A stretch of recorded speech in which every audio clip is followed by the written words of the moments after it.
It doesn't matter whether you were born in a Brazilian jungle 5,000 years ago. It doesn't matter if you are white or black, Chinese, Pakistani, Jamaican, rich, poor, whether you are fat or thin, man or woman. It doesn't matter. The message of Islam that you need to worship and submit and surrender to your Creator is universally attainable.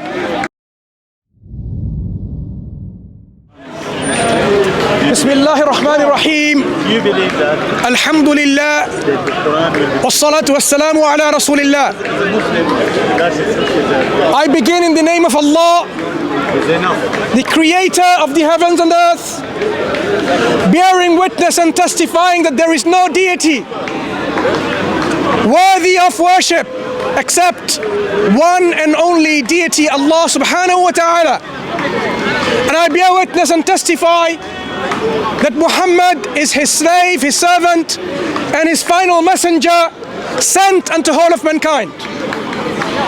As we have been doing from the last 2 weeks, I want to continue the theme of demonstrating how we may have become misled in living our life, how we may have misled ourselves in not worshipping our Creator and instead falling into the trap of worshipping our desires or worshipping others besides God.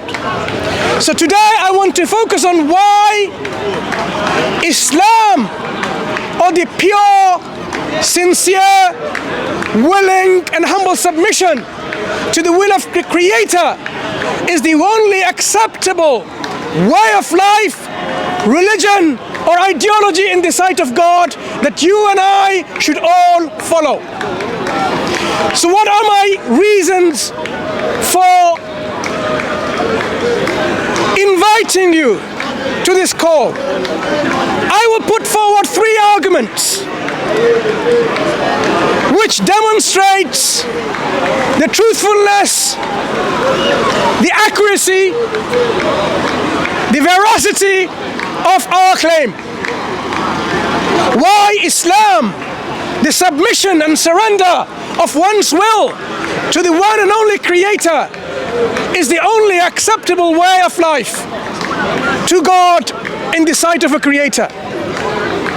Many of you either don't believe in a Creator, or many of you are not even sure whether a Creator exists or not. You label yourself as agnostics. Many of you are Christians, Jews, Buddhists, Sikhs, Hindus, spiritualists. But what I would like to invite you on this call is to come with me to explore the 3 reasons why Islam has to be the only acceptable religion of God for you and for me to follow. At the end of my 3 examples and my 3 arguments, I will then take your questions and try to answer as best as I can. So you will have the opportunity. So in the meantime, I would advise you to listen to the arguments, because these arguments are central to the claim of Islam, that Islam indeed is the true religion. Islam is the only acceptable religion. That's not on. Microphone. Not on.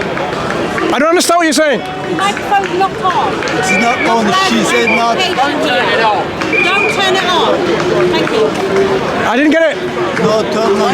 She said no turn on. Is it on or is it off? It's not a loudspeaker. It's not a loudspeaker. It's not on the loudspeaker. Are you saying I have a loudspeaker? Not allowed. We're just checking. As long as it's not on. It's not a loudspeaker. It's not a loudspeaker, it's just a mic. That's fine. All right. Thank you for demonstrating that I am loud enough for you to hear. Even without a loudspeaker, our police officers were able to hear me. Anyway, to continue, I would like you to understand these 3 arguments for the truth of Islam. But first of all, what is Islam? Isn't it worth for us to understand when we say Islam is a true religion, that we understand what Islam is, that we know the meaning of what Islam is? Because people often they are repulsed or averse by the fact that they think Islam is a religion of the Arabs. Islam is a religion that was there only for a certain group of people who would follow it culturally. What Islam is simply, my dear people, is this. It is a state of affairs of an individual self in which they submit and surrender their will freely, willingly to the will of their Creator, who is one and only. That state of being of oneself is the concept of Islam, where there is submission and surrender of one's will to the will of their Creator. And whosoever submits and surrenders their will to the will of their Creator is called a Muslim. Now, having understood the meaning of Islam and Muslims, why is it that we are claiming this is the only acceptable way of life, only acceptable religion, only acceptable ideology in the sight of God? Number one reason, Islam tells us to worship none but God. Since God, our Creator, is one and only, and our Creator requires of us to submit and surrender our will to this one Creator, this message is something that is universally understood and acceptable. It doesn't matter whether you are born in a Brazilian jungle 5,000 years ago. It doesn't matter if you are white or black, Chinese, Pakistani, Jamaican, rich, poor, whether you are fat or thin, man or woman. It doesn't matter. The message of Islam that you need to worship and submit and surrender to your Creator is universally attainable. Universally, by men, women, and whatever variety of gender that you feel that you're in. Islam's the right one out of all of the religions. That is precisely the reason I'm giving you three arguments. So the number one point I'm saying, Islam is universally attainable, demonstrating Islam is the right one. Demonstrating that this indeed is the religion of our Creator for mankind. So if I create something that is universally acceptable, that can be considered the one true religion. When I say there is a Creator, in the last 2 weeks that we talked about, and our Creator is one and only, and we demonstrated that our Creator cannot be more than one. That means any religion which goes against this concept, ideas of polytheism, dualism, tritheism, or triunitheism, or any other isms which talks about God is more than one, clearly is not telling you that it is truly from God acceptable for you to follow. Islam is the only religion which calls people to the worship of one and only God. I'm sure there's probably another religion out there that does that. Do you mind? Monotheism. You're Do you- saying the only religion Do you mind? monotheism is Islam. Do you mind explaining to me what other religion gives you the concept of God, one and only, the most high, the most perfect, which befits His Majesty? This one that I'm just about to make up is called Flippity Flippity. Yes, it believes in one God and it believes in a principle of universal acceptance. People in China, do they know about this God? No, not yet, but when the message spreads there, they're going to accept it. They're going to accept the one true God, and I am going to try and say, I have the true religion. Sure. So once you do that, then come back. No, So let me continue then. Because you have not, as I said, a religion of God which invites people to the reality of worship of one God has to be universally attainable. Your religion, your concocted religion, I'm always in- your man-made religion has not reached even beyond the perimeters of Speaker's Corner. And yet you're so hopeful. We're live feeding to the world. Right. So once your religion I'm getting converts. once your religion is attainable and tell me that yes, people know about this religion, come back. No, that's the most Number easiest two thing argument. in the world. If people believe it, that makes it true. Number two argument. Follow nonsense. So the three arguments I was going to make. Number two. Islam gives falsification tests for its claims. You can falsify Islam You got an example? by applying those tests, and if it doesn't stand to scrutiny, if it doesn't hold up to this test, you know for sure that Islam is false. You got an example? So let me ask you, No, have you got an example? the name of a religion is what? Something like flippity shibbity flip. So you've already forgotten the name of a religion.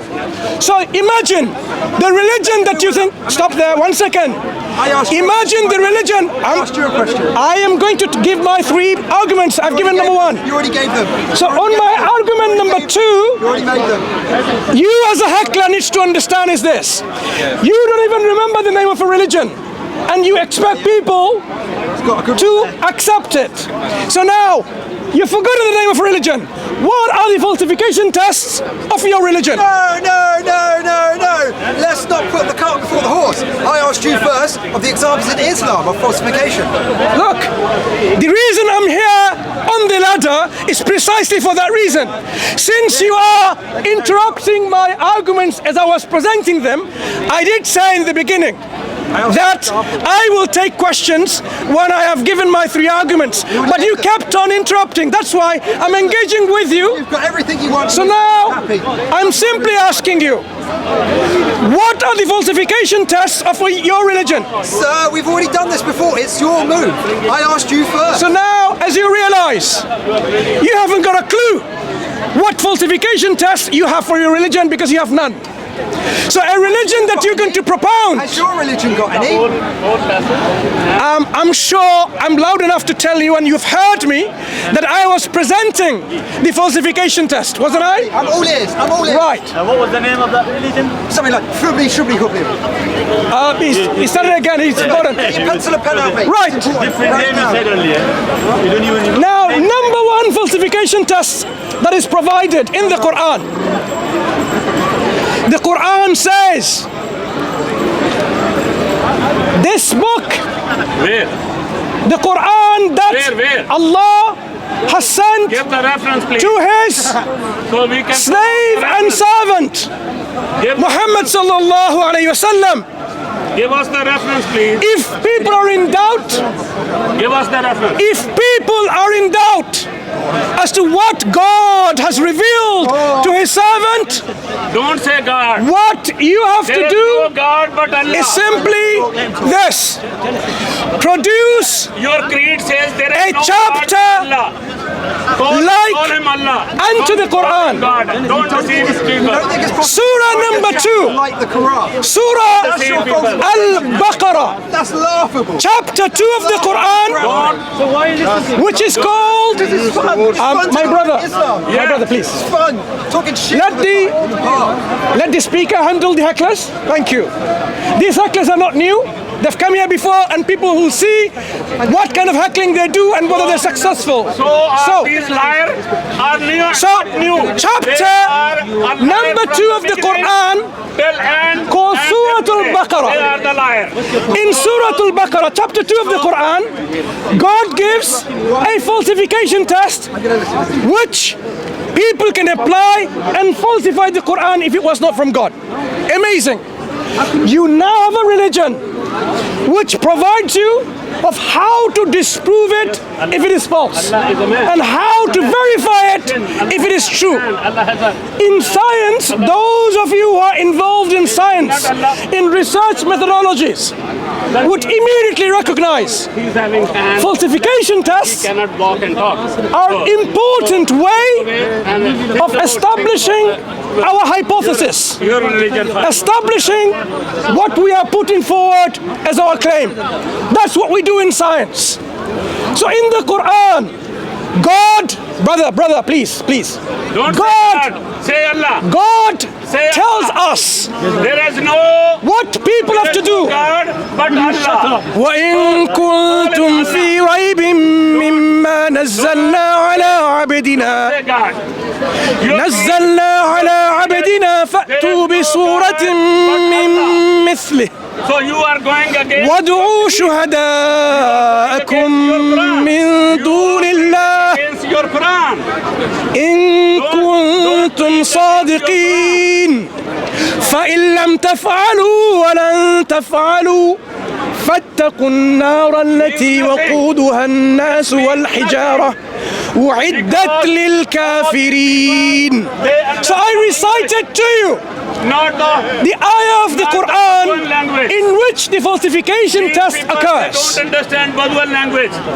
So the falsification test is this. And let's talk. Do you not have any sense of... any sense of talking? Why don't you say... Brother, Do you have any sense of talking? brother, excuse me, Do you brother. have any sense of talking? My friend, brother, Do listen. you have any sense of talking? As I said, and everyone listened, once I have put forward my arguments, I will open the floor to questions. Brother, my brother, come close to me. Okay, I'll get you. Right?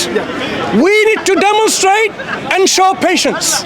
Patience is something that Allah wants us. وَتَوَاصَوْا بِالْحَقِّ وَتَوَاصَوْا بِالصَّبْرِ. Allah tells us that it is important to demonstrate this tawasaw of patience and truth. So, as I mentioned earlier, So Allah said, once "Kill Jews I and have Christians given wherever you find the them, three that's arguments, patience you have. I will open the floor Quran has. to the people The patient Quran has. to Kill Jews and Christians ask wherever you find them. questions Surah 9 verse or 9. even engage with Surah 9 verse the arguments that I've laid forward. clearly says that kill Jews My brother, and Christians where's your wherever patience? you find them. I am requesting all my Muslim brothers and sisters to do not engage with this heckler, because the heckler You engage already with a liar. is being demonstrated to be an individual who doesn't care Who is to engage in by saying in a civilized there is God. manner. There is So- God in the Quran. No. So the there is no argument that God I in the presented Quran. is There this. Allah. And that Allah is a pig. One, if they are doubtful, That Allah is a pig. brother, subhanallah. Patience. Now, this is a test for all our Muslim brothers and sisters. See how you can remain patient without engaging with the heckler, right? Jazakumullahu khairan. So the argument of the Quran is this about the falsification test.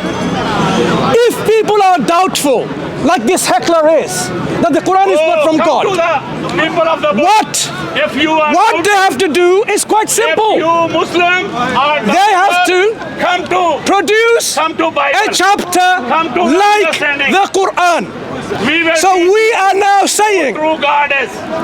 We Brother, will teach you who we are now God is. saying, The Muslim have wrong God. our critics of Islam, Wrong Allah, in fact. have our critics of Islam, can you move away from my camera? Thank you very much. Have our critics So my friend, you have a come up with, Allah. stay there, That's brother. your God. Tell him, you tell him. Have our critics managed to produce a chapter like in the Quran, they had more than 1400 years to do that. Oh, chapter of the So- Quran is full of satanic verses. So Quran is full of satanic verses. then you should be able to He is imitate it, talking right? about, If you are able to imitate chapter like anything that what you say, a chapter like why is it that you have failed Satan brought miserably Satan brought to produce a chapter like unto the Quran? Satan So brought now- chapter of Quran, History let alone the human being, testifies let alone the That- human being. Satan is the one. the Quran 53, claimed Surah 53. that the Quran is inimitable. in the Quran. Surah 1440 something It years. is the satanic verse. And yet, people have realized it is beyond the capacity of humans and the jinns to produce something like the Quran, whether be whole of a book, 10 chapters like it, or even a single chapter. Satan, So Satan since- has brought that Quran. Since Satan has the critics of Islam, verses in the Quran. instead of And Muhammad bringing a chapter like in the Quran, couldn't find out they even went to wars Allah is and fight the abrogating that. Muslims, why Allah is abrogating Demonstrates those verses. that it is beyond It is not- their capacity to Why produce Allah something like it. abrogate So that was number one falsification test. Now we move to number two falsification test. The Quran says, لو كان فيهما. Continue and finish the verse. You haven't got a clue. Why should I Now- be learning The Quran says, Bedouin language? Bedouin language. Bedouin The Quran language. Why says, should I be learning that? Whereas ولو كان من عند غير الله لوجدوا far back, لوجدوا فيه اختلافا كثيرا. far better language Had the Bedouin Quran, language. patient brother, had the Quran been from any other than Allah subhanahu wa ta'ala, they would have found therein Lot of- many discrepancies, Yes. inconsistencies and Yeah. contradictions. Even For the last there is a difference between 1,500 creation, years, Quran.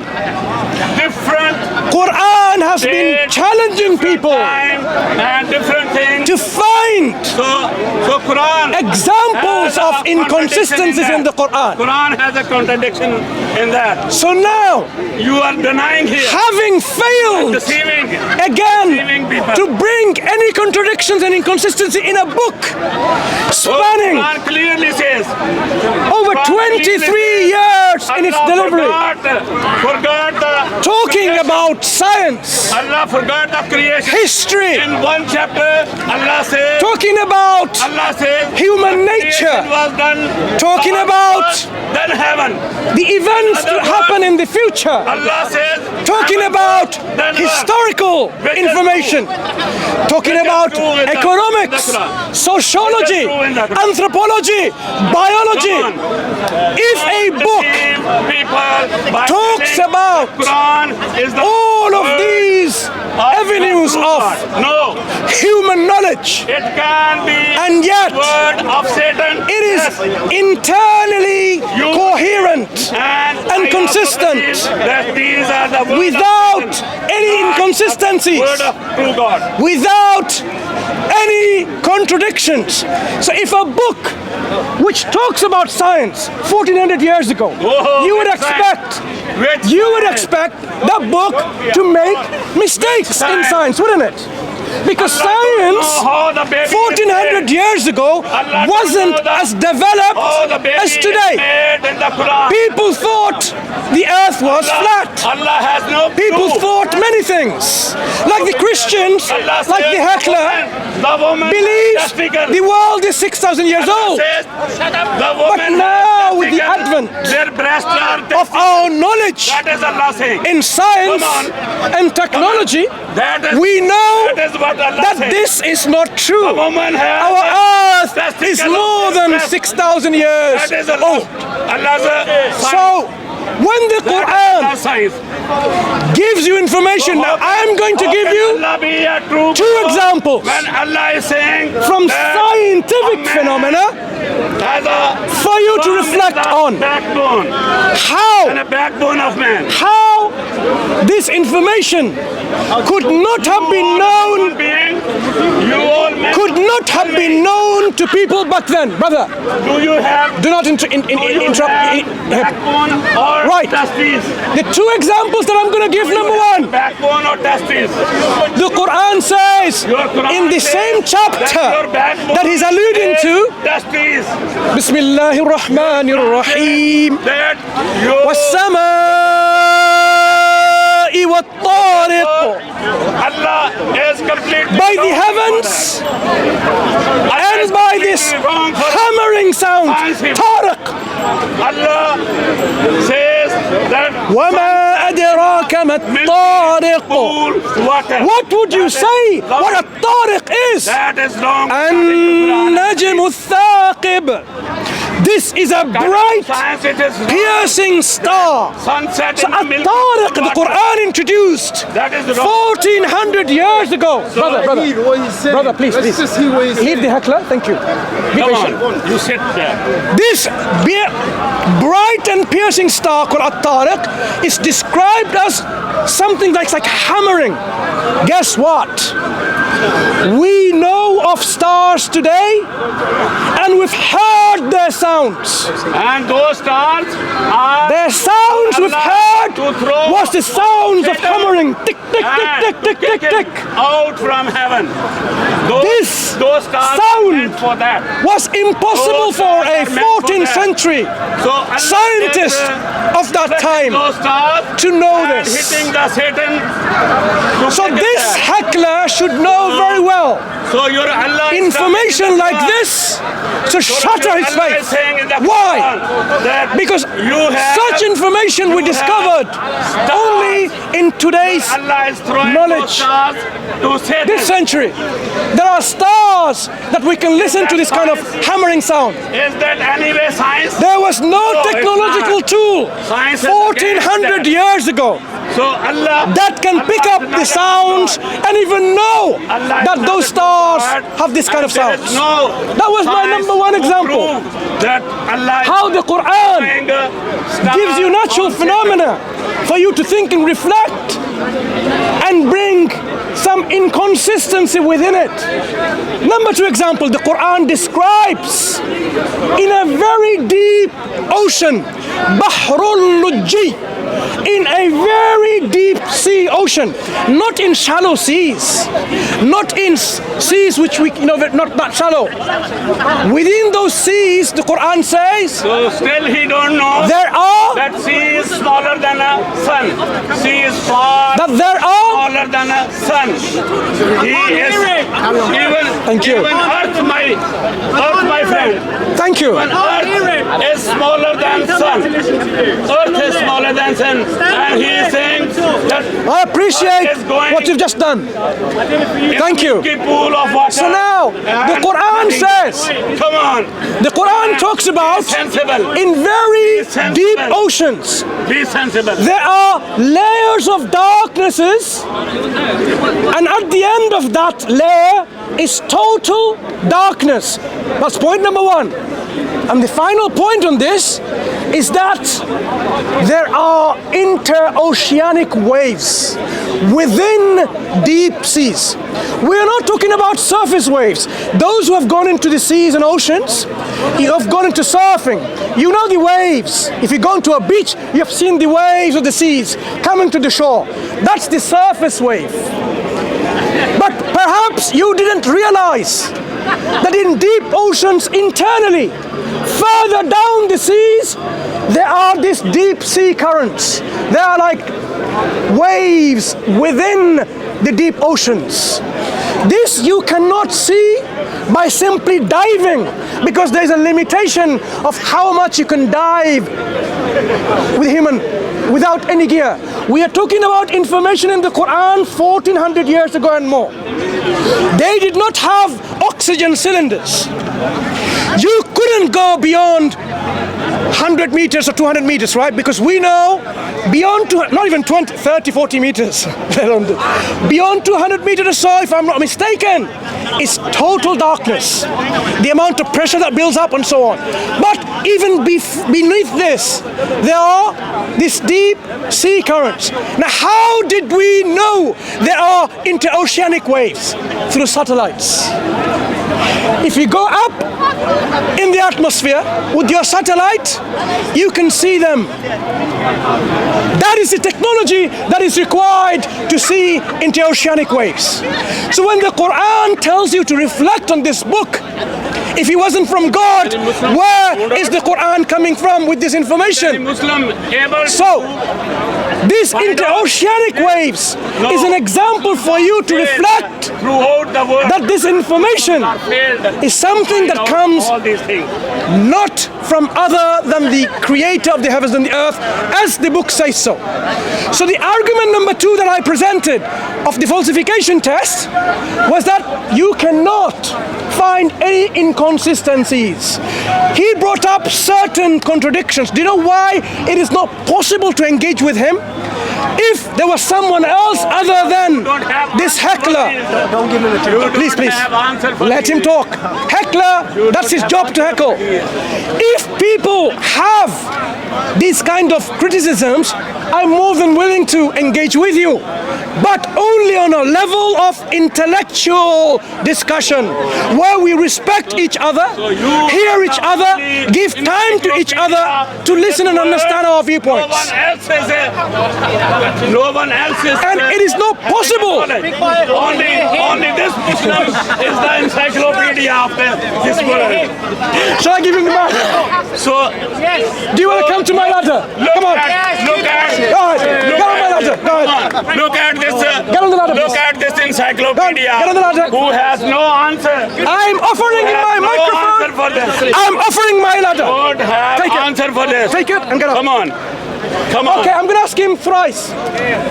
Once. I don't please, need. I don't need. No. I don't need. That's number 1. Once. I don't need to. Second time. I please. don't need to be popular in these cameras. No, I don't need to be. I don't need. Third time. Please. It's you Take Muslim.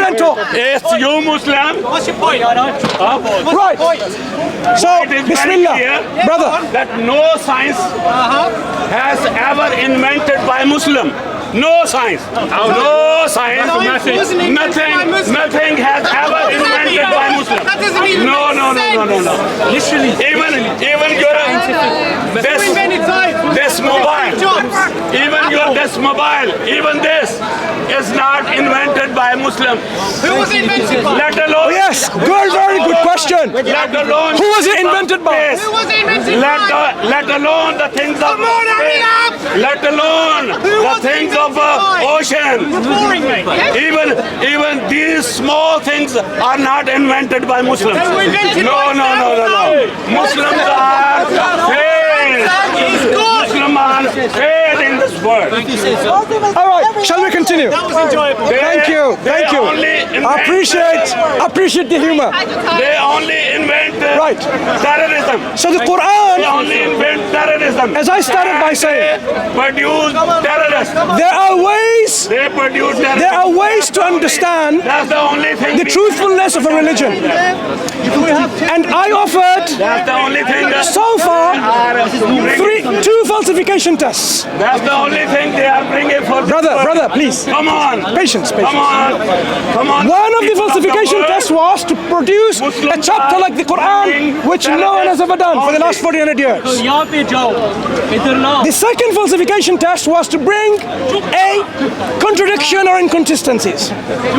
Now, having failed to bring anything like that, if you cannot falsify the Quran, if you cannot falsify Islam, then the claim of Islam is something that you need to explore and live with this understanding. What is it then if it's not from Allah, our Creator? Because this is what the Quran is saying. Itself is a falsified. It is from God, and that is how you can demonstrate that it is not.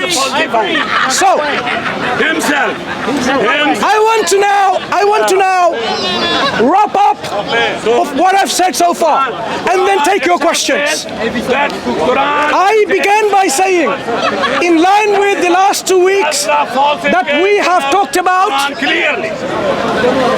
that this universe clearly demonstrates that there is a creator of this universe, and this creator has to be one and only, absolute in his oneness. Yes, So the idea of polytheism or tri-unitheism or any of these multiplicity of gods within God is not only irrational, is not only unreasonable, it is unbelievable and unacceptable.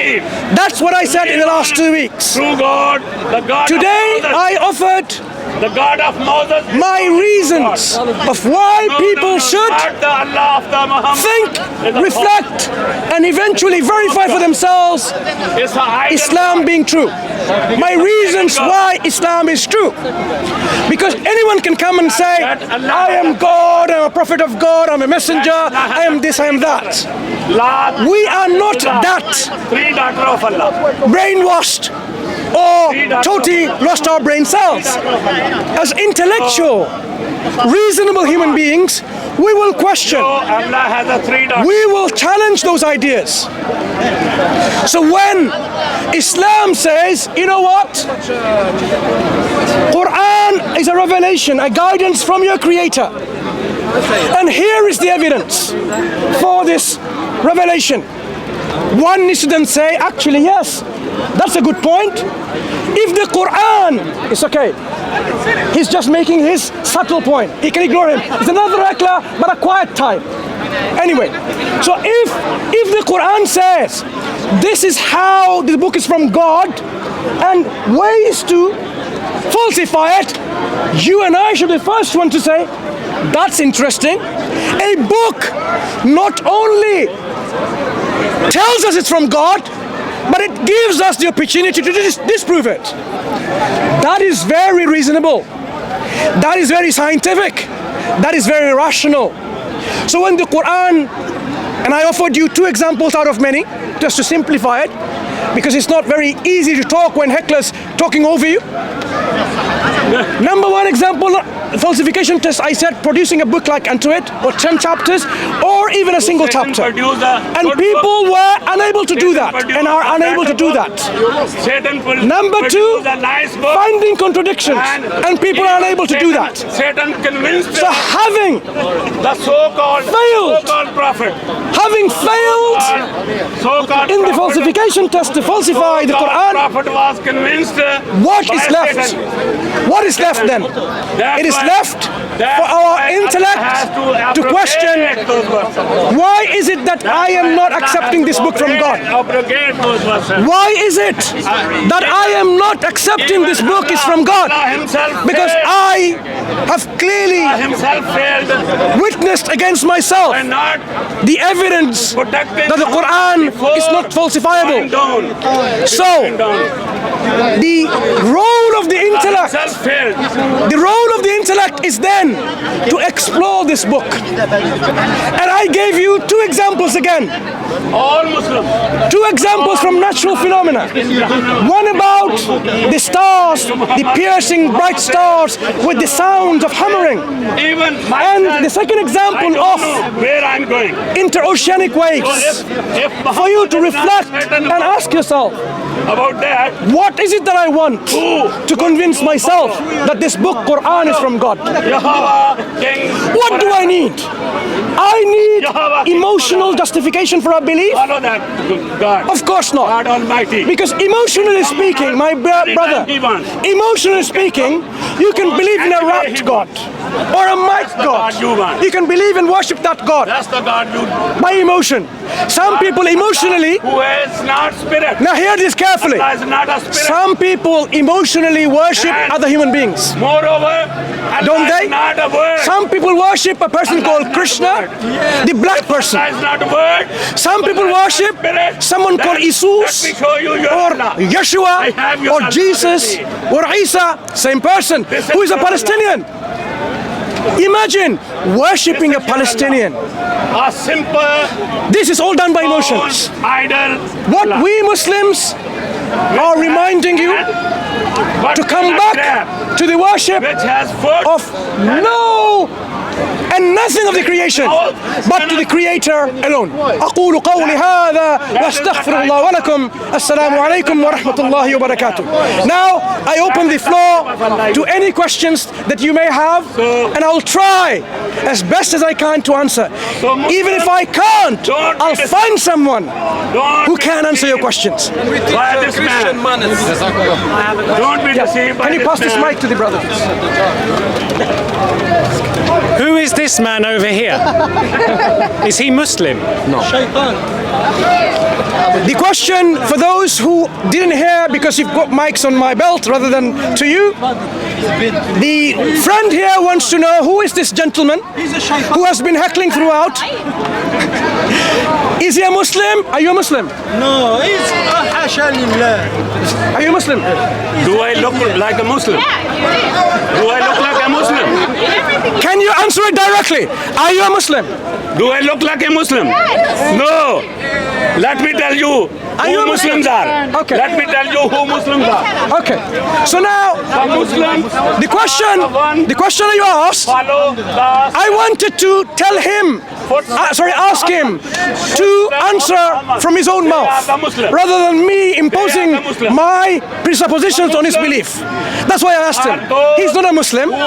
He is a Christian that comes to Speaker's Corner for a number of years, and if you watch Speaker's Corner videos, you will see he's heckling most of us. I'm not sure, look, with all sincerity I can tell you, I am not sure whether he's paid to do that, because instead of preaching his religion, he comes to Muslim speakers and they heckle every speech that we want to give. Yeah. So whether he's been paid, are you paid, by the way? Are you paid? I'm answering your question. He's not going to answer. Any other questions? I'm answering your question because you are deceiving. You are deceiving innocent people. You are deceiving Right. innocent people by saying that Quran says this, Now- Quran says this, Quran says this, whereas Quran is satanic book saying nothing about humanity. Right. Is there anyone else? Do you have a question for me? humanity? Muhammad is not What I said so far, for humanity. what I've said so far, do you think it makes sense? Jesus is the best example. Do you consider Follow Jesus. that there has to be a creator of this universe? Follow A creator of this universe. Muhammad is Do you also consider that this creator has to be absolute and perfect? a moral person with his own adopted So a son. creator who is He is absolute not moral person and perfect, can there be more than one? son Zaid. Absolutely not. So there is one creator who is absolute and perfect. So this is what we Muslims are calling Zaid towards. was the adopted son. That we should humble So ourselves, he was surrender our will to the will of this absolute perfect creator. Because who knows more? Who knows us more than our creator? why are you why? No one. So if our creator has created us for a reason, excuse me, Yes, come. can you tell him not to engage? Brother, اتركه. Can you, excuse me, sorry, Listen, can you both behave? listen carefully. Can you both behave? Foolish man. Right. Foolish man. So listen carefully. So don't Can you both behave, please? Don't act like children. Don't follow false prophet. Don't follow false prophet Muhammad. Right. So it is reasonable Moral man to who is failed submit and surrender our will to the will of our Creator. Isn't that the case, my sister in humanity?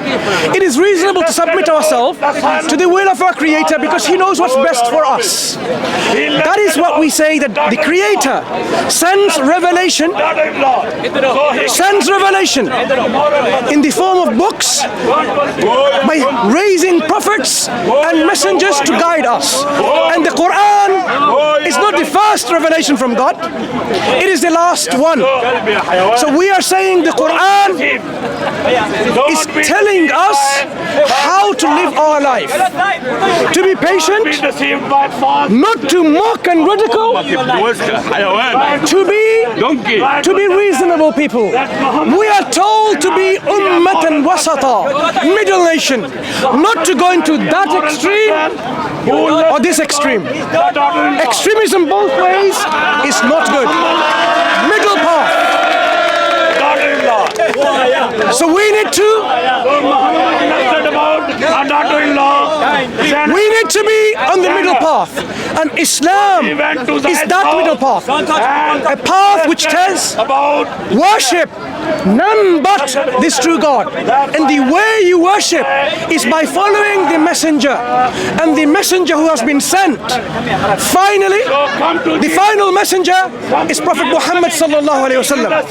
Today, of course, I haven't talked about how to verify Prophet Muhammad as the final prophet and messenger. That is the plan, inshallah, God willing, for the next weeks to come, when I'm going to take this theme further and give reasons and arguments and evidence why Muhammad sallallahu alaihi wasallam is the prophet and messenger of God.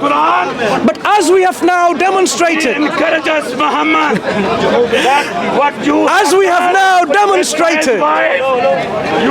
that Islam is a universal religion. Islam is a universal way of life which is attainable universally. Even if you and I, if we were born in an Amazonian jungle 5,000 years ago, where there were no Christian missionaries and hecklers there, right? We are left without devices of intellect to understand the reality. You and I will definitely, if we used our intellect properly, we are for sure guaranteed to come to the conclusion that there is a creator of this universe, and that creator is free from all imperfections, free from weaknesses, and has to be absolute. And that creator has also been one. So even back then, 5,000 years ago, in a Brazilian jungle, you can come to the conclusion that there is one creator. And you will also come to the conclusion that we by ourselves cannot guide ourselves to the true reality. The one who can do that is our creator. So once we acknowledge this fact, God will definitely take this into account, and He will not punish us. In fact, this is the message of the Quran. God does not punish a nation until a warner has been sent to them. This is the justice of the God of Islam, or the God of the reality. God is just, that He is not going to punish any nation until a prophet, a warner, a messenger came to them. But also God, Allah tells us in the Quran, not a nation has passed that has not received a prophet, a messenger, or a warner. Every nation had a prophet or a messenger. That is why you see, even if you go to find out the ancient tribal religions, dutiful to your parents. It tells you, do not kill a girl because she's born as a girl. It says, do not commit injustice and imbalance in your measurements. So these things, I don't need to be Arab to understand this message of God. I don't need to be an Arab to understand that there is a heaven and hell in afterlife. I don't need to be an Arab to understand that God has created heaven and hell as a place of reward and punishment. I don't need to be an Arab to understand that there will be a day of judgment. I don't need to understand God's all of these messages by being an Arab. In fact, history today, from 1400 years ago, demonstrates that the majority of the people who are Muslims are non-Arabs in the first place. So Arabic language did not stop people from becoming a Muslim. So there are wisdom behind why the last messenger was given an Arabic Quran. You're not fully answering the question I've just asked you. You focused on Can you get my? you focused on the language of the Quran. What I'm asking you is why an almighty, Jesus is the only way, the truth, and the life. powerful entity Don't worship pagan God. capable of creating the Don't universe worship pagan God. would need a middleman. I'm not the king. Yeah. I'm not the king. Yeah. I'm not the king. You would expect someone as powerful as what you're describing to produce within a split second The truth and the life. 1,000 books in 1,000 languages for everyone to read and understand. For humanity. Right? Muhammad Now, is a bad role second model point. for humanity. Can you not touch me? So, Okay, thank you. How do you know that this man lived more than a few hundred years ago, who claimed to be the last messenger of God and who received a message through Jibreel or Angel Gabriel, right? How can you be sure that he was not mentally ill? Sure. That he was not he was not seeking attention, that he was not seeking power?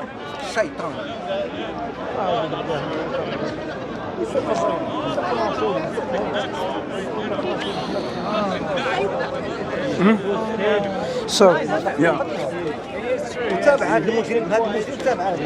so you said mentally ill, seeking I'm not saying he attention. is. No, the I'm Prophet. saying The it Prophet. could be, you don't know. Yeah. How do we know? So this is which has a satanic information. Satanic verses. He's going to get sense to you. so. Your first question is, why doesn't an all-powerful God, Creator, sends hundreds and thousands of books to all individuals? It's like this. Why doesn't the Creator individually give a book to oneself and guide them? Okay. He will tell you. Now, we are talking about the wisdom of our Creator. Don't mention Allah Why? on your face. Allah You go does unlearned things before you in a mention certain way. anybody. What He does and how He does is His prerogative. For example, Don't you can ask mention yourself, Allah's name. why didn't God make me a woman? For example, why did look? If somebody asked this question, why didn't God make me a woman? You can ask this, unending, never-ending questions by questioning the action of God, right? And then you will say, why?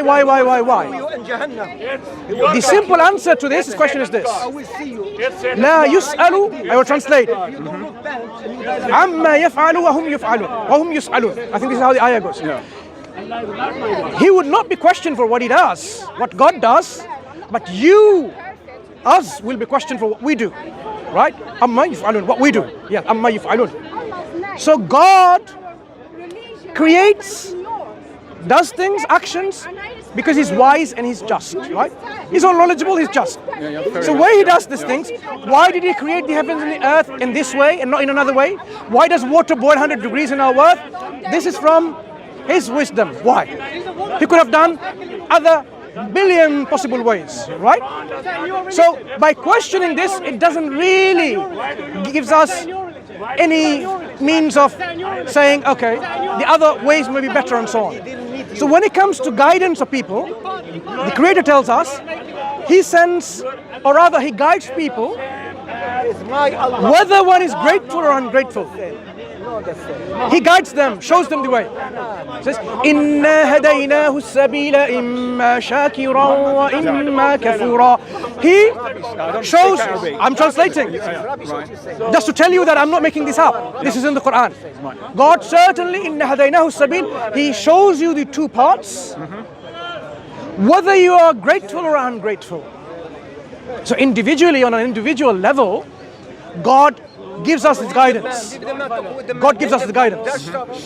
But when you, brother, it's okay. Be patient, brother. Jazakallah khairan. It's okay. Speaker's corner. We have to learn patience. So I know it's difficult for many of us, but Jazakallah khairan. Barakallah. Now, I wasn't rude. I'm sorry, my brother. it's okay. I'm saying it's important. I'm reminding everyone to be patient. Barakallah fi. I apologize if it came rude to you. I shouldn't have said that, but that's important. Yeah. Anyway, so Respect the religion. the divine guidance on an individual level comes. God shows. Imagine a idol worshipper. Could I just ask? People a few questions. Can I finish our conversation first? One second. Just really politely. If I owned a house, if you owned a house and I came into your house and I took over your house, would you be happy? No. Why is Israel allowed to do this in front of everyone to Palestine and no one's saying anything? That's a simple argument. Hello. No. Okay, never mind. Right, that's another point. Another debate. No, it's a fair point. Fair point, but we can discuss. It's not relevant to what we're discussing. It's a fair point, not relevant to discuss. So, God, in His wisdom, He created us not to be forced to believe. Please don't say God. Right? Not to be forced to believe. If everyone had sent a book by God, But Allah. and they're absolutely sure it's from God, there is no choice remaining anymore.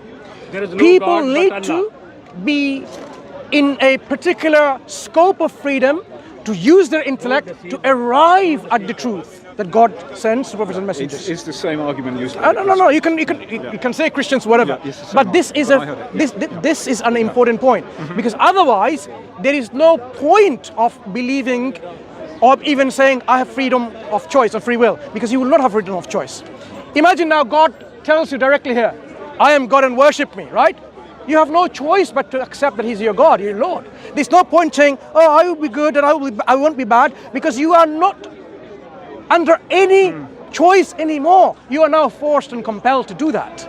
So Creator, in His wisdom, He sent prophets and messengers and gives guidance through them by demonstrating, firstly, that you can actually verify them as prophets and messengers of God by using your intellect that God has asked you to use. He does that, and then once you do and accept it, then you have now passed your test. Because this life is not that we are here for mutual joy and happiness only. Islam doesn't tell you this information. The reason why we are suffering is part of the overall framework in which God tests us, right? Tests us. That's what your religion tells you. That is what we can tell you will make sense. If it doesn't make sense to you, we can have another discussion. Yeah. Now, then, when God gives us a test, to fulfill that test using our heart and our mind, our eyes and our intellect and our hearings, to accept the truth, obviously there are people who would not be able to do that, right? Because they want to go against God's message that He has sent. They will try to say, I'm going to worship a tripod, I'm going to worship a man, I'm going to worship a God who has a son, who has a daughter, who has an uncle, who has a brother, and so on and so forth. People will try to continue to do that because of the traditions they may have inherited. So, God sends a book, a revelation, with proof and evidences, so that people can use their ration faculty, the intellect, to verify that this is from God. And this is what I was talking about. I give you certain examples. So, why does God allow us this? Because God wants us also to develop. He didn't just create us in one perfect state. That is not what Islamic epistemology and its beliefs and all these messages in ontology. Islam tells us that we have been created so we can grow intellectually in our maturity. We can strive ourselves to be better and better. We are not like animals, Islam tells us. We are better than the animals, right? Some people can be worse than the animals, like we have seen earlier on, the attitude that people are demonstrating. Like Muhammad. Right. Muhammad having sex with You finish your... Shut up! Don't say that again. I haven't finished your second point, but you can talk about the first one I've talked Finish about. all your points and then Okay. Would you mind asking him not to shout on my ears? Muhammad was the one who had a sex with the daughter-in-law. This man, he's stupid. So this This Muhammad is worse than animal. This Muhammad is worse than animal. I would be very much obliged if you tell him to stop shouting in my ear so I can listen to you. He cannot be a Seriously, good role model. we're trying to have a conversation. We're trying to have a conversation. Because I'm answering this He's person. trying to think. I'm answering He's this trying person. to think and I'm say. answering this person. Your Muhammad is a pedophile. He's not listening. He had a such. So I have to go somewhere else because my ears are hurting. When she was not menstruating. Let's go to this Over side. there. Sorry, brother. Your Muhammad had a sex with that girl.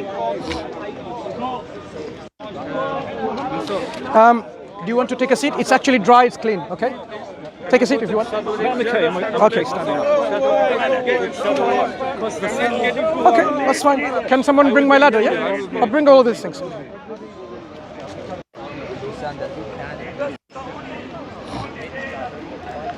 Here's okay? Oh, mashallah. Much cooler. I hope he doesn't come and follow us. Yeah. Okay, so Right. carry on. Okay. Yeah. The second point is, how do we know that this Prophet Muhammad sallallahu alaihi wasallam is not mentally ill? Yeah. Someone who's seeking attention, someone who's seeking power, and is there any other thing? Or someone who tells fibs, or someone who wants, Someone? someone who porkies, who tells fibs. You know, someone who's trying to seek. No, he wants to make a name for himself. Yep, Yeah. name. He wants power. He wants to attract the crowds. Yep, Yeah. And be famous. famous. Yeah, Yeah. famous. Okay, Right, yeah. okay. Let's deal with that. Yeah. So we're talking about two things here. One is the individual state of being, his mental state, his mental health. Yeah. And the other one is the motive. Yeah. Okay. Now, how do we know, for example, someone is mentally ill? A mentally ill individual demonstrates in their behavior and interactions that mentally unstable, mentally ill. Right. Do you agree? Yeah. Fine. So when the Prophet sallallahu alaihi wasallam, Prophet Muhammad sallallahu alaihi wasallam gave us the Quran, in which there are guidance as to how you conduct societal affairs, how you run a country, how you have your economic system and social system, education system, how you conduct relation between other nations and tribes and so on, how you have an outlook in ethics and morality, how you live your life individually and in society.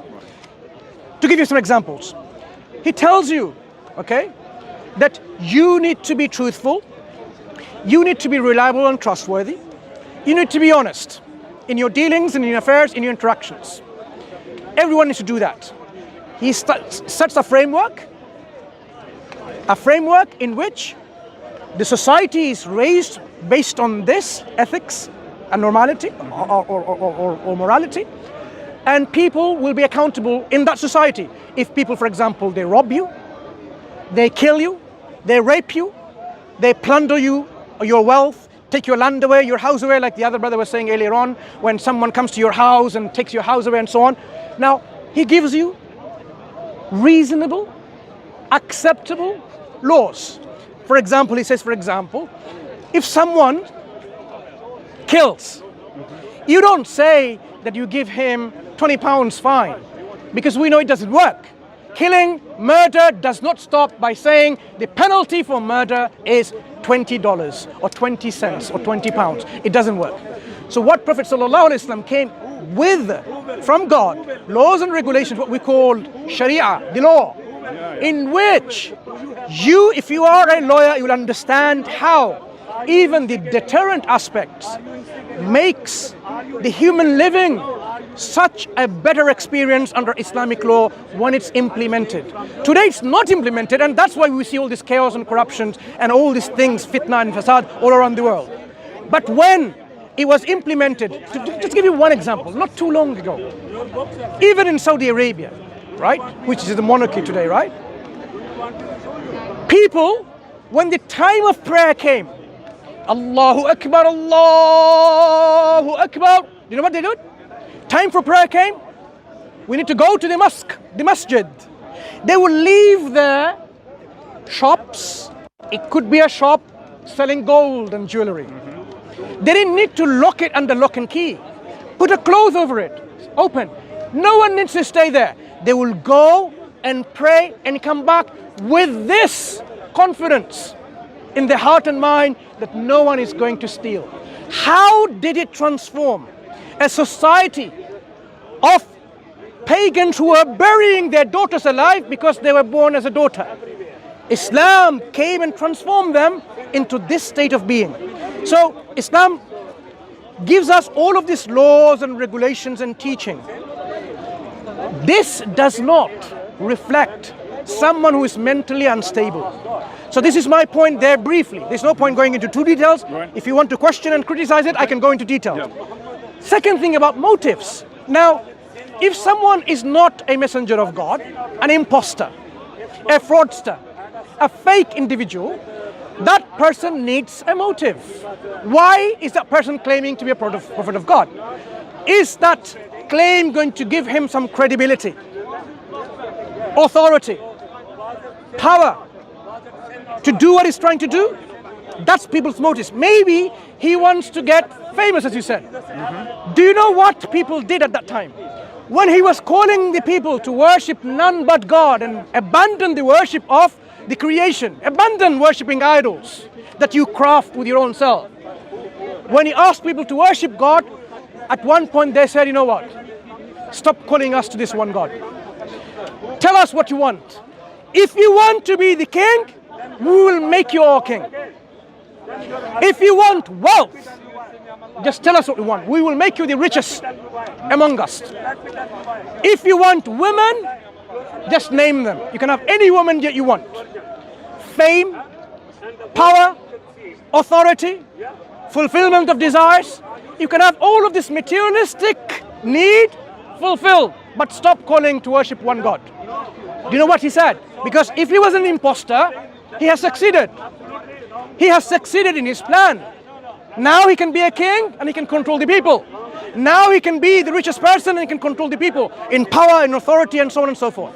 He's dead. But he said, in another occasion, if you gave the sun on one of my hands, on the right, for example, and the moon on the other, I would not stop this call until God, prevents me from doing so. So a sign of sincerity and the absence of this false materialistic motives is demonstrated. This is about fame, power, and so on. Name for himself. He was already famous. He was known as Sadiqul Amin, the trustworthy, the reliable. People did not know him other than being someone truthful and trustworthy all his life. He was famous to the point that this is how they arbitrated their matters with him. So at one point they wanted to rebuild the Kaaba, in which was that stone that they need to place. Tribal disunity started growing. I want to place this. Our tribe should place this stone on that corner of the wall. Another tribe says, no, it should be our responsibility. We are more noble than you. I'm paraphrasing the history. They started this disunity and problems within themselves. And they then eventually said, you know what? This is not how we can resolve. It's going to amount to a war. Like over a camel, we've been to a war for 40 years. This, who knows what's going to happen to our nation with our tribal, disunity because of that. They said, but we know someone who can arbitrate and solve the problem. They found Prophet Muhammad sallallahu alaihi wasallam and they were happy to make him the arbitrator, right? So he was already a famous individual. He was already known to him. So it wasn't about making a name for himself. Attention and power, he already had the attention. Power, it was offered to him, but he rejected. How did he live when he had the power? That's another test for a fake individual. If someone is fake and imposter and fraud, when they have the power, you will see in their life, in their actions, the demonstration of someone's been a fraud. They will live a life of luxury. Living in a palace like this, with all they need, right? Food and wealth and clothing, whatever, you name it. People will be like on his feet, kissing his feet and worshipping him, like some people used to do with kings and monarchs and so on, right? They will be humbling down to him. But he even said to his people, when he was coming along, right? And he was, the people were sitting, his companions, and they stood up. He says, no, you don't need to rise up for me. He stopped them from even rising up. Look what we do in our cultures. When a teacher comes, we stand up. When something happens, we stand up in the courts, for example. Prophet ﷺ said, no, you can't elevate him like this, right? So when he passes away, don't make his tomb a place of worship. That is what we are demonstrating. So how did he live his life? Okay, having all the power to control 1/3, or even at that time, a lot. How did he live his life? When he died, we can see. When he passed away, he left his possessions. Now we can see how much heavy bolts of the banks that you need for the world to transfer his wealth to there, right? He had a shield from someone else that was given to him, which he was holding, because he was a trustworthy individual that needs to be returned. He had a jar in which there was water. He had a bed made of these date palm leaves and a brick for his pillow. And some utensils were maybe some dates, something left. That was his possession. Now, an individual who is a fraudster, a fake, wants fame and glory and power and authority, living a life like this and leaving these possessions as inheritance, this doesn't demonstrate that he was someone who had this ulterior materialistic motive. There are loads of people who've left their position after they died and they're not prophets. Let's understand one point. Yeah, okay. Does this sound to you someone who has a materialistic motive?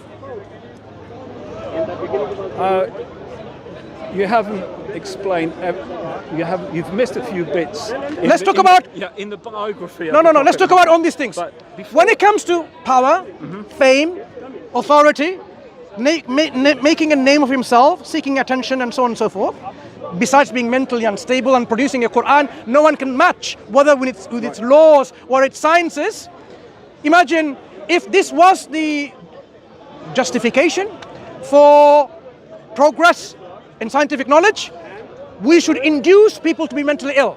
Because what Quran has brought from its sciences and teachings, which you think could be a mentally ill person's product, we need to make every scientist mentally ill. Because that is the level of what the Quran has brought to the world sphere. So, does it sound to you that he was after power? Right, can I respond? Yep. Yeah, from the beginning, and then I move on to the biography that you gave of the Prophet Muhammad. Go ahead. Right. Now, first of all, if it's important for the whole of mankind to recognize the existence of a supreme being who has created everything in the universe, why make the message so obscure? Message is not obscure. It is obscure. No. Because it's coming from, it's not prime, it's not the Okay, can I stop you for 1 second? Just to talk about. Just to clarify that point. The Quran says this is book from God. Point number 1. So now you know where it's coming from, and this here tells you, worship me and none else. And here is the evidence. It's from me. So it gives you the evidences. How is this obscure? So there's no evidence. Sorry. 1 moment. I will entertain all your criticisms. When you say there is no evidence, no. When you say there's no evidence, the word of one please. man. What's your name, my friend? What's your name? My name is Gilles. Gilles, I'm Mansur. Gilles, when you are already saying there is no evidence, when even the very talk that I gave earlier on, I was offering evidence. So you can't say there is no evidence. To you, what you can say? No. To you, what you can say is, I have not heard of convincing evidence. No. Now, I can say the only evidence that convinced me is when God tells me personally. But is this really an objective way of verifying God exists? Is this an evidence for everyone? No. Because that may be that you have made up something of a criteria for your own self, knowing that no evidence on earth, even if, let me tell you what the Quran says. If the unbelievers saw there were stairs going up the heaven, the dead spoke, you know what? What people will say?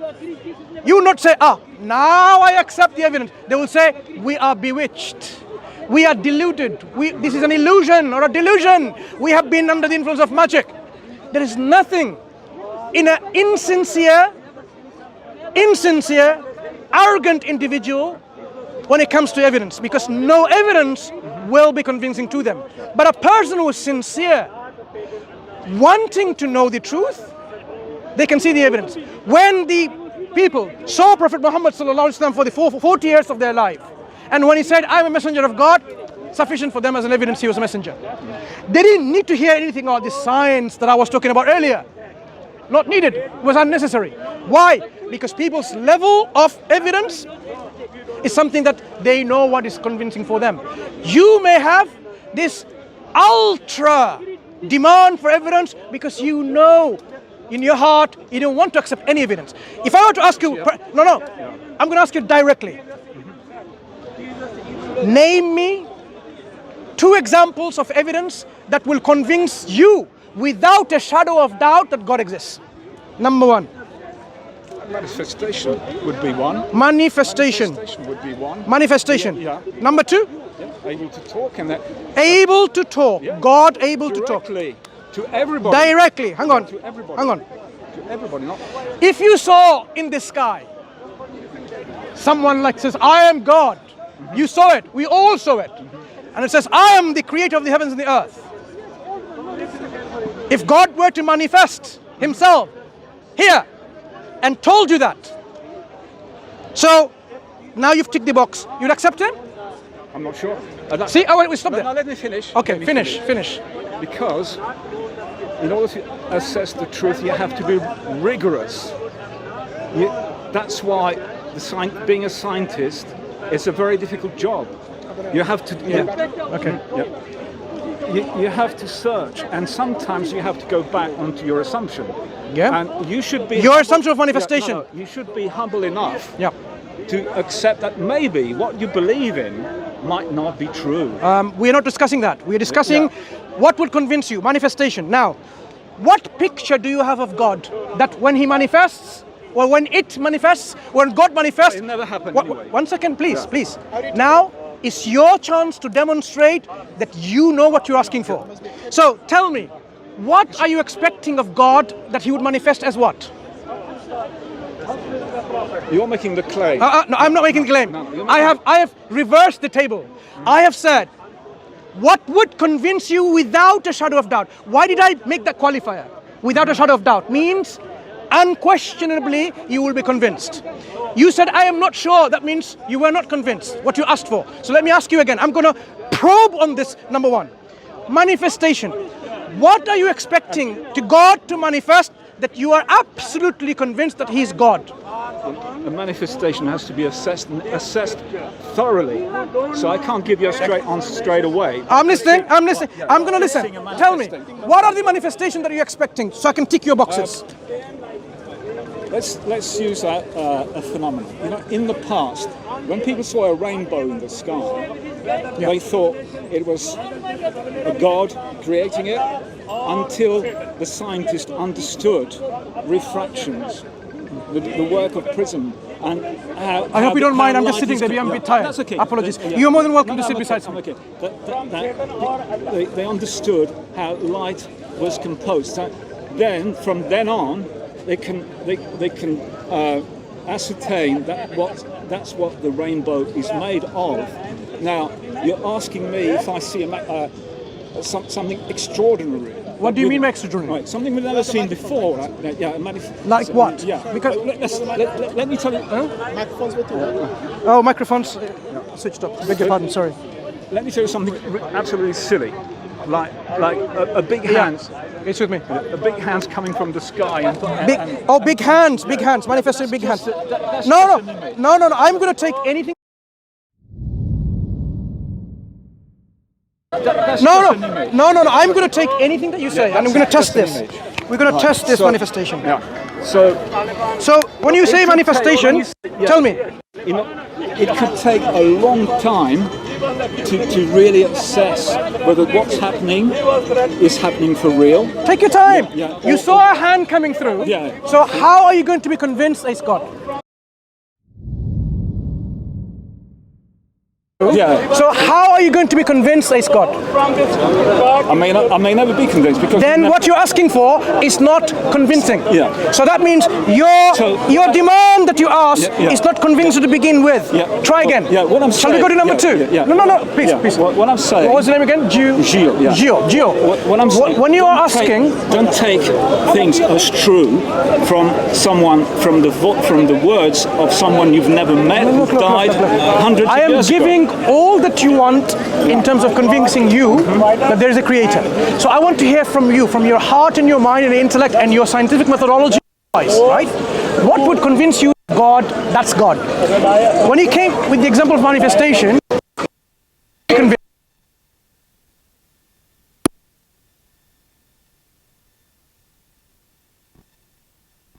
you'll never be able to falsify it. That is not a good hypothesis. You will reject that because it's not testable. It's not provable. So what you've asked for, proving something is difficult. No, please. What you're asking for is not that it's going to provide you evidence of certainty in your heart and your mind from your own example. So I have to cross this out. It is not what will convince you. Number two, able to talk directly. If you hear someone saying, I am God, we all hear it. You will be convinced? Okay, well, let's talk then. No. Would you be convinced? It's God. Right. I ask questions and I wait for him to carry on. And okay. You ask a question. So he answers he's given me a sentence. I'm waiting for paragraphs and probably a book. No. He tells you everything that you want. He answers you all of it. Answers everything. Right. Would you be convinced? Well, that's purely hypothetical. Your demand is hypothetical too, so it's not a problem. No. We're in the world of fiction here. We can make up anything. Options. We are in the world of how do we understand the Creator exists. So the Creator tells you and answers all your questions. You believe? It's purely hypothetical. No. You demand evidence to convince you without a question of doubt. If this happens, would you be convinced? I'll ask for more and more and more and more until. So at what point do you think you'll be convinced? You're not sure? Yeah, because when you start... Wait, slowly. Would you be sure? No, listen. When you start an investigation, you never know how far it's going to go and when it will finish. And when you have all the elements, that's why even in the court of law... even in the court of law, it's very difficult to prove that somebody is guilty or innocent. But for you to be convinced without a shadow of doubt. So at what point you will say, Khalas, now I'm convinced. Tell me, at what point? How many questions? Science, you have to put a number. And it's not only me asking the questions, the whole world. So I just told you, you're asking something which is not going to happen. Why? But God did not create you for the whole world to be forcibly believing in Him. So you're asking, saying, oh, God, can you show yourself? And you see that bottle in there with that jar, and you've got the lid behind you. Say, are you powerful enough to go into it? And you close it, you can't come out? You can't have that. So I'm saying, what you're demanding, ask yourself, it is unconvincing in the first place. Right. And so that demonstrates something about your own self. Perhaps you need to reflect more, have some self-introspection and saying, why am I being this hyper-skeptic about God? When I see the evidence, for example, have you ever felt, and you said, oh, God help me, ever in your life? In the past, when I was a believer. When you were a believer? Yeah, when I was. Okay, so what did make you disbelieve in Him? There must be some either emotional attachments, something that happened to you emotionally, or purely intellectually and rationally, or a combination of both. Because the whole story, I was brought up Catholic. Yeah. So the whole story from the Bible just didn't make any sense. It was not true to life. Okay. Yeah. Like some examples. The Virgin Mary, for instance. That's not true to life. There are many species of the animals who gives birth to the same species from the same species. I'm sure you heard about this already. Yeah. So I don't see how... Does it happen in humans? No, it happens in nature. Yeah. So you have already a precedent in nature, and then you can't say, oh, just because I haven't seen and witnessed in humans, it means it's not true, it's just a fable. It doesn't follow like that. This is really not very, being reasonable. If there was nothing of this sort that we have an example to compare with, that's something to say, look, this is like magic. Right. But what we have seen is how life can come to be, like with these examples. I will be closer to being convinced by a phenomenon like that, rather than the ranting of somebody who lived 600 years ago or more. Right? No, when I say ranting, you see, look, the language you're using, it's something that's offending to you, perhaps. It's derogatory. Right. So, of course, very offensive word, but if you were talking about Prophet Muhammad sallallahu alaihi wasallam, I would like to know why this negative feelings. Okay. Can we move on to the biography of the Prophet? Yeah, we can. So, firstly, we need to just wrap up this argument, though. Sure, yeah. When you talked about the Quran and Islam is a product of a mentally ill person, and he has these ulterior motives to be famous, to be a king, to be a powerful authority. Now, the examples I have given you, offered to you, demonstrates otherwise. Okay. And you said you're going to talk about this, but please do, so we can move. But at least we haven't found anything in his life which demonstrate that he was an imposter, a fake, a fraudster. Go back. Have you read the Sahih al-Bukhari? Many parts of it, yeah. Have you read the part in book 7? Oh, I don't know. 62. Just tell me, friends, and I can look into it. Narration of Aisha. Okay. The Prophet Muhammad married 6. He consummated the marriage when she was to live with the Prophet until he died 10 years. So yeah, I'm aware of this. About marrying. Yeah, you believe that's young. The word, because it's historically true. Sahih means authentic. No, you don't have to tell me. Historically, this is what is accurate for us. This is what it says. This is what's written. Yeah. Okay. See, would you have a friend who has had sex with a 9-year-old little girl? So, and secondly, do you have any let me write this down. Yeah. Do you have any Would compassion? I have? Do you have any compassion with little Aisha, who had non-consensual sex with somebody in his 50s? Sorry, I haven't finished my first question. Yeah. Would I have a friend, having non-consensual sex with a 9-year-old? A 9-year-old little girl. And the second question? I think, read it. What did you write?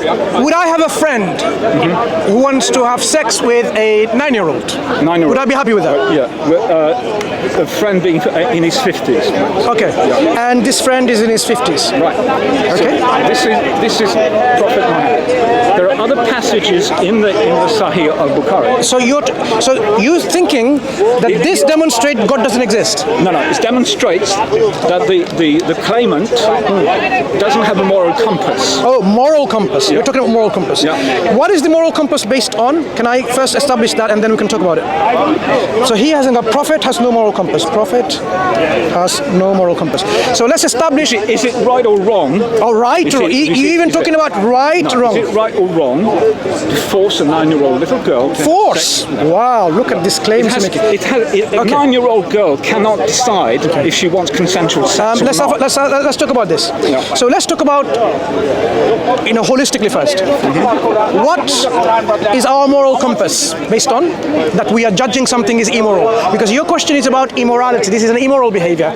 So let's understand what is the yardstick that we're judging against. In this country, it's the law of the land. So if this country, so yardstick, and you're going to stick to it, right? Yeah. Yardstick is the law of the land. Yeah. So if the law of the land says you can marry an 8-year-old and have sexual relations relationship, you'd have no problem with that. Anything below the Wait. So, remember, the yardstick from your own definition, law of the land. So if we have now France from tomorrow saying people can marry at the age of 8 and have sexual relationships, and you are a French person and you live in France, you are a French national. According to the criteria, the yardstick of morality, the moral compass, you would have no problem with that, would you? You're making a fallacious argument. One second. Law of the land determines what is moral. That's what you said. Yeah, but that's not... One moment, please. Yeah. Let's go step by step. Are you saying the law of the land is what determines what is moral and what is immoral? Good. In this country? If England says it's okay to marry a 7-year-old and have intimate relationship, passes a law. Yeah. So according to you, it is moral. No, it becomes just as bad. I mean, it's very difficult for me to continue this conversation if you backtrack. Excuse me, Gio. If you backtrack from the very argument you said, can I finish this point? You said the arbitration here is done by the law of the land. Whatever the law of the land decides is moral behavior. It's morally acceptable. If England decides marrying someone, or not even marrying, having sexual relationship with a 9-year-old is okay, according to the criteria that you said, it's morally acceptable. Are you now going to backtrack that? What you're doing, this is what's known as a straw man. I'm not doing straw manning it. I'm challenging your yardstick. Straw man argument. How is it straw man? Yeah. So how is it straw man? You're portraying a situation that does not exist. There has never been laws enacted of that nature. There has been. Don't you know English history? In the UK, Henry VIII, he married someone very young. Like maybe, wait. 21st century. Oh, listen. This is the 21st. So now here are the problems that I'm finding, Gio, speaking to you. With all due respect, please forgive me if you find them offensive. You said there is no historical precedent. And now, when we talk about history and precedents, you confine yourself, knowing that in history it exists, like Henry VIII, all the other English laws, even before, and now realizing that it goes against your criteria of morality, acceptable behavior, you confine to, not in the 21st century, you will say, morality of today, Sunday, the 18th of July, 2021.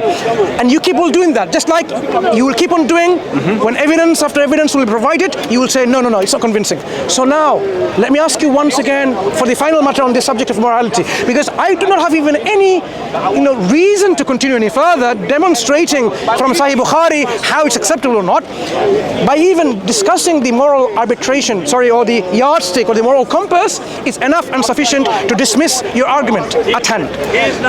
Let me ask you again. If a country decides for itself, law of the land, having sexual relationship with a 9-year-old is morally acceptable, is this morally acceptable? I would go against it. Then it wasn't the law of the land then, because the law of the land is it's okay. So you have now, you know very well, if you understood logic, you've moved your goalpost. It's called moving the goalpost one by one. I apologize. Your argument doesn't work, and you feel like, how am I going to counter this, counter that? Be sincere and ask yourself, actually, this man has some sense. It seems reasonable. If you want the law of the land, which says, but I'm not accepting it, even though I put this forward. So it is not the law of the land which is the moral compass. Can you think of anything else? Just to broaden your perspectives, maybe something else is what you're after, which makes things moral. Human rights. What are the human rights? Charter. When you say human rights charter, who made them? Fallible human beings. And you saying they know everything, what is good for us and bad for us? Hitler knew what is good and bad for his people, didn't he? So you're perfectly okay? I'm not okay with Hitler. No. So you're neither am I okay with people saying these are the human rights. Yeah. You see, you're perfectly okay for somebody to have sex. No.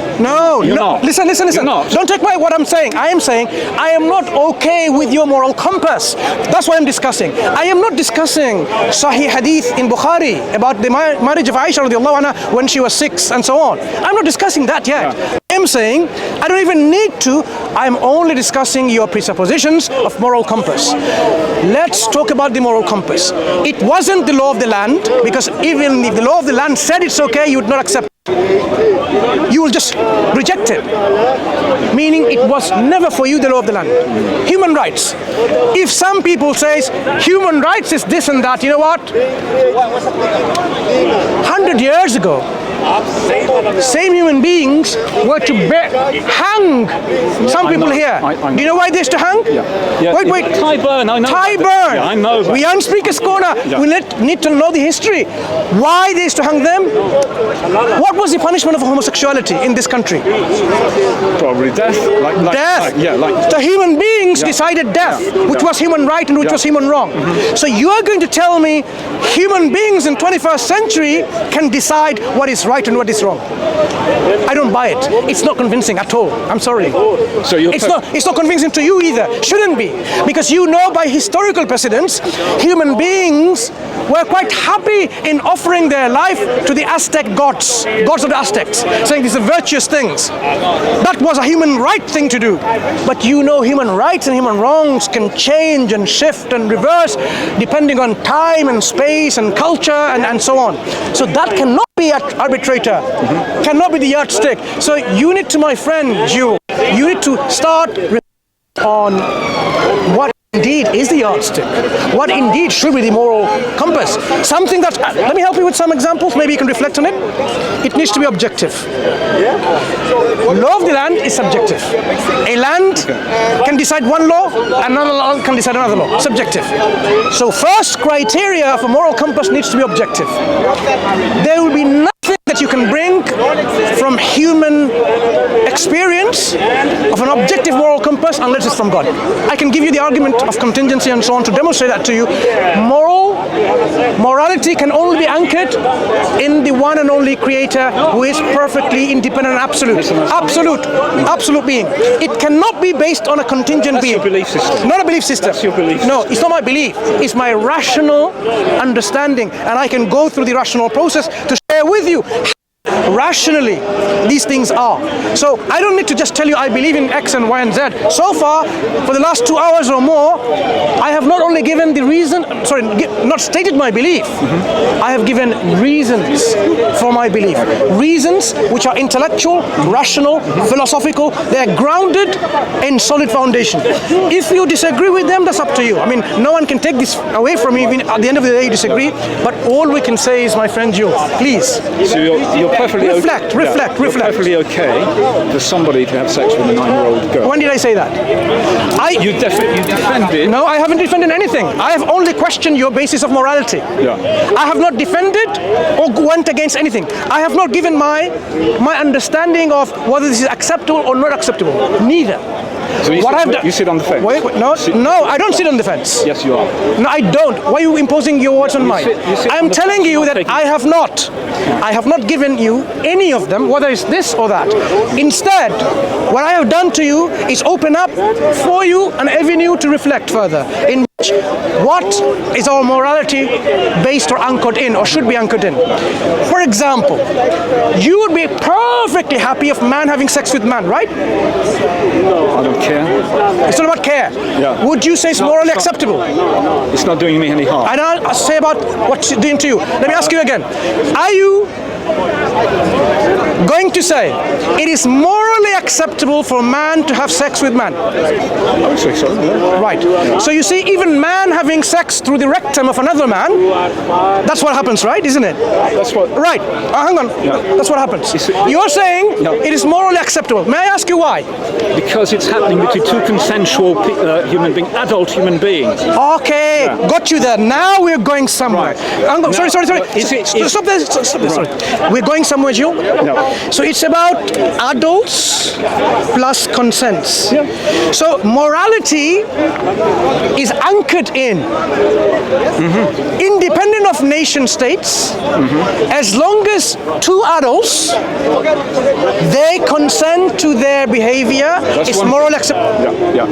What's another thing? Not harming anyone else. And no harm. Yeah, Excellent. not harming anyone else. Excellent. No harm. Yeah. So now let's test this.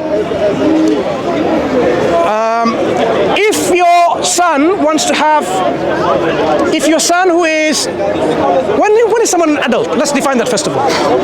18? Yeah. 18. 18. Good. Yeah. Over 18. Come of age, 18. 18. Yeah. If your 20-year-old son, 20-year-old son wants to have sexual relationship with your wife, meaning his mother, consensually and using condoms. According to your logic, they're adults, tick a box. Consents, tick a box. No harm, tick a box. It's okay, morally acceptable. It will hurt me. I'll be hurt. No. Yeah. So harm means what? So now you're going to redefine harm. So let's go back again then. We haven't finished what we mean by harm. So we have to come back to the when you say there's no harm, what do you mean by harm? When, for example, believing people see homosexual activity, it harms them emotionally, saying, how can they do this kind of acts? But because they're legally... Wait 1 second. Because if it's legally protected, otherwise you'll be a homophobic, they bite the bullet. That's what happens in a believing community. But it harms them emotionally because they are concerned about how much harm their children will have by this kind of belief system and seeing these kind of things, right? To a believer, that's a perfect act, as sin in the sight of God. Sin. So they are really, really harmed. So according to harm criteria, this is morally unacceptable.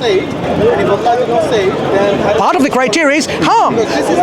Believing people, theists, are harmed. This kind of acts. So you're saying, according to this criteria of harm, homosexuality is not morally acceptable. It doesn't fall into the framework of the law. Wait. Forget about law. We passed the law of the land. We already discarded the law of the land. It has nothing to do with it. So now we're talking about harm. So now if people are harmed, believing people who believe in God and consider this as a sin, look, we have nothing against homosexual people. They have inclinations. What we are saying is God asks you to curb your inclinations and don't act it out. If you act it out, you're being sinful. In a law, a country in a law which has laws implemented, laws of God, they will be punished. But it's not on the people to take their own hands and punish these individuals. No. Right? God considers it a sin and there's a punishment for this sin. No right for people to be homophobic, right? Because people have many feelings. Some people want to have sex with their tree, whatever, right? But it doesn't mean that you have, the feeling that he's not a decent human being, not a human being. Still a human being, but they have these inclinations. Whatever reasons they have these inclinations. So according to harm principle, homosexuality is not moral because it's a harm.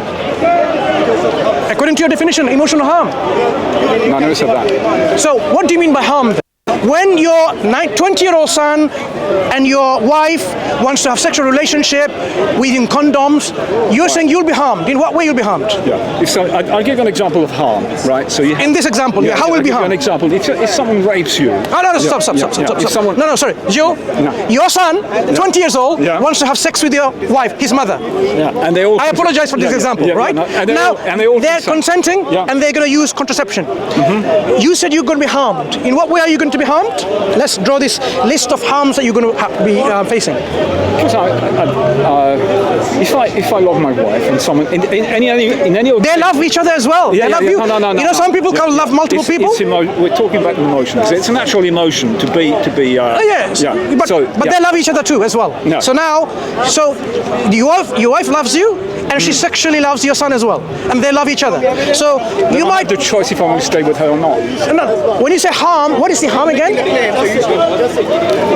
I need to know what the harm is about, so we can regulate and make certain understanding of this is what is harm, and then we'll use that principle to make things moral or immoral. That's what you're saying. Morality is anchored in two adults having consents and no harm. That's moral acceptable. So I give you an example, and we are only left with harm bit. You will be emotionally harmed because you feel some kind of betrayal, but she says, I love you still. Then I have the choice to let it go, and that's what I. What's wrong with it? What's wrong with it? What's wrong with it morally? What's morally wrong? They're consenting to adults. Yeah. So the wrong bit is harm bit. Is that what you're saying? There's something wrong is about harm. What makes it wrong is the harm that is causing you, isn't it? What makes it wrong? Is it making it wrong? So it's not wrong. Is it wrong? I'm asking you now. Is it wrong? Is it morally wrong? We're talking about a hypothetical someone would do something. Yeah. Real example, not hypothetical. Yeah. I am now reversing the table back to you for you to reflect on these, criteria that you set up for accepting morality and questioning prophethood of Prophet Muhammad sallallahu alaihi wasallam. Yeah. So we need to have a moral compass. So why is it wrong? That he has sex with my wife. Yeah. Why is it wrong? What's wrong about it?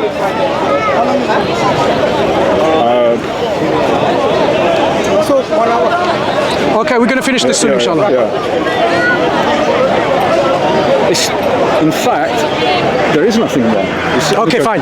So there's nothing wrong with it. There's nothing wrong. Let's leave it to that because we have to go. Now, may I continue this conversation later because we've been talking enough a long time. But a few points that I would like you to engage further with you again, if we'll meet you, Joe, is on the character of Prophet Muhammad sallallahu alaihi wasallam. So we touched upon the morality. There's more. Yeah, we will talk about it, but not today because we have a long discussion and we want to make it short. So we're going to wrap this up by saying in the near future we'll sit again maybe here and we'll talk about so we will establish the moral anchorage into what the moral or morality is anchored upon, or the yardstick, the moral compass. Once we agree on this, then we're going to apply that moral standard and see whether based on this his actions were moral or not. Because unless you and I know what is moral or immoral, what is acceptable or not, it is wrong to judge someone. Do you agree? It is wrong to say this is wrong when we didn't even know what makes it right or what makes it wrong. Yeah? So let's leave it to that. I appreciate we had a long discussion and we had a very interesting discussion on various topics. So we hope that we meet again and we talk. There's more. That's what I'm saying. We talk again. We talk again and we brush this and come to a conclusion whether indeed Islam is true, indeed if God exists or not. And whether Islam is moral or not. Absolutely. That's the preference, the reason of discussion. So thank you very much for having a discussion with me, and you take care and all the best. And if I have offended you in any way by using this example, then I apologize. It takes a lot. I apologize. Okay? See you later. And stay well clear of 9-year-old little girl.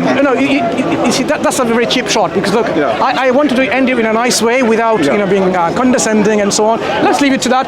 Until we meet again, take care. Thank you. All right.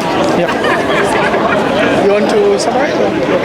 It's okay. So, okay. Talked about on the ladder, continuing on the older traditions that we used to do. Speaking on the ladder and Speaker's Corner, we will maintain that inshallah. Talked about with the theme that we started from the last 2 weeks, establishing and reasoning with people why there is a creator has to be one, the irrationality of polytheism or tritheism and triunitheism and so on. Today I touched upon the reason, I stated why Islam is the only acceptable way of life, religion and ideology from God for people to follow.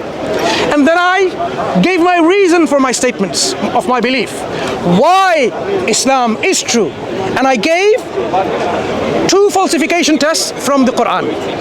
And I gave you 2 examples of exploring one of the falsification tests. I talked about how the Quran says, if you want to disprove this book is not from God, just produce a chapter like unto it. For the last 1440 something years, people have failed to do so. You need to really now start thinking, why is it impossible to imitate? Number 2 argument I provided for the truthfulness of Islam is that Islam or the Quran is free from contradictions, inconsistencies and errors. 1400 years and more has passed, people have failed to find any. All of the things they bring on the surface level is easily explainable. And that was what we've been doing for the last 20, 30, 40 years in Speaker's Corner. And I offered 2 examples to reflect on in terms of how the Quran provides information of the past, present, then, and in the future, demonstrating the knowledge it's coming from God. You cannot not only imitate it, you cannot even demonstrate that it is false scientifically, historically, and so on and so forth. I gave the examples of the bright piercing star with the hammering sound, a tariq, which the knowledge of which we came to discover in our time today, in our lifetime. And I gave you the example of how there are darknesses, of layers of darknesses in the oceans, and there's total darkness after these layers, and there are interoceanic waves where the Quran mentions, which you need to go up in space to verify and understand that. You can't just go with a diving kit and do that. 1400 years ago there was no diving cylinders to go beyond certain meters to see this phenomenon.